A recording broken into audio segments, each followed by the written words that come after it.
L'engagement de la jeunesse était le thème du défilé militaire du 14 juillet cette année. François Hollande a présidé ces célébrations sur les Champs-Élysées. 3200 soldats, 55 avions, 30 hélicoptères et 212 véhicules ont défilé sur la plus belle avenue du monde. Le défilé s'est achevé par le bain de foule du président. Retour sur les moments forts de cette parade avec Hugues Huette.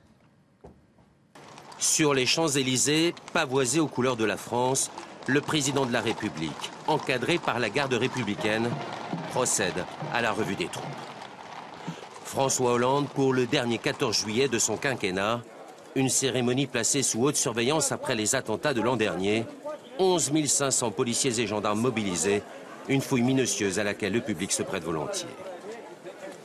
C'est très bien, c'est une bonne sécurité, c'est rassurant. Oui, je pense que c'est important. Avec tout ce qui se passe en ce moment ici à Paris, je pense que c'est important. Comme à l'accoutumée, le défilé a commencé avec ses avions.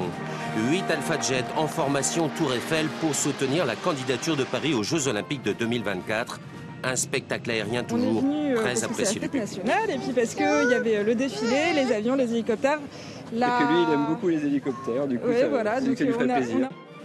Une présence insolite, très remarquée elle aussi par les spectateurs. Ces guerriers maoris en tenue et tatouages traditionnels.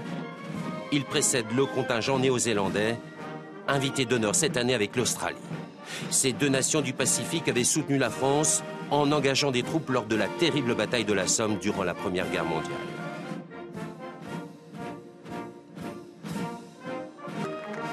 Ils n'avaient pas défilé depuis près d'un siècle, les douaniers, et leur emboîtant le pas les gardiens de prison. François Hollande a souhaité la présence de ces deux corps de métier pour saluer leur investissement dans la lutte contre le terrorisme.